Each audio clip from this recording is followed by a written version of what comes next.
I've never been the kind of person to believe in ghost stories. I always told myself they were just tales to frighten children or entertain tourists. But a few years ago, I took a trip to New Brunswick, Canada, and I made the mistake of visiting the old convent ruins near Miramichi. The locals call it the home of the Headless Nun. It was evening when I arrived, the sun already dipping low, painting the stone walls in dark orange.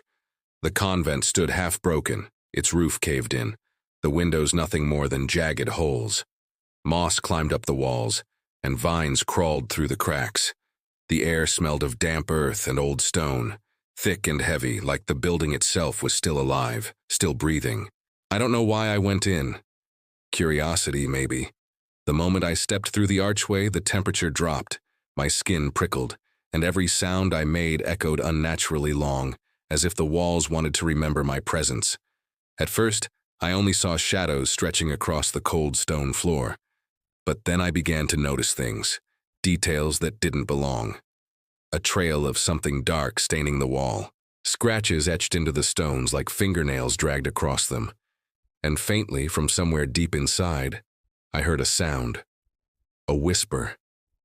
It wasn't words at first, more like the sigh of someone too tired to speak. I froze, my heart hammering. Then the whisper grew clearer, closer.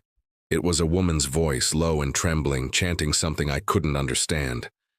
I forced myself deeper inside. The corridor narrowed, the ceiling pressing low, making me feel like I was walking into a tomb. The air grew damp and the smell shifted, from dust and stone to something metallic, coppery. The scent of blood. That's when I saw it. At the far end of the corridor, something moved. A figure in a long, dark habit. The outline of a nun. Her steps were slow, unsteady, echoing against the walls. She stopped just beneath a broken arch where the moonlight spilled in. And that's when I realized what was wrong. She had no head. Her body swayed gently, hands clutching at the empty air where her face should have been. Yet I felt her eyes on me, sharp as knives. I couldn't breathe.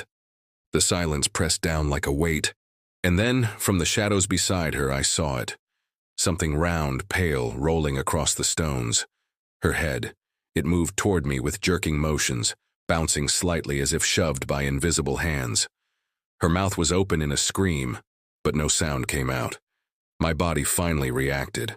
I stumbled back, heart racing, but the head rolled faster, closer, until it stopped just inches from my feet. The empty eyes locked on mine, and in that instant, I heard her voice inside my skull. "Give it back." The words rattled through me like ice water. My vision blurred, and the corridor seemed to stretch endlessly, the walls dripping with shadow. Behind me, I heard footsteps, slow, deliberate.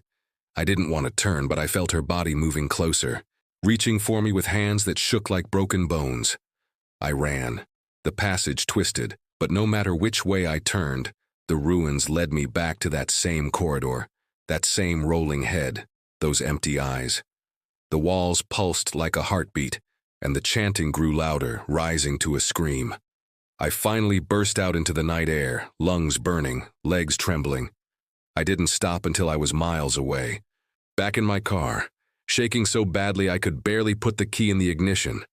I told myself I was safe, that I had escaped. But tonight, lying in my bed, I woke to a sound, the faint scrape of something rolling across the floor of my apartment. And when I looked down in the darkness, I saw it, her head, resting at the foot of my bed, her mouth opening wider than humanly possible as the whisper crawled back into my ears. "You can never leave me."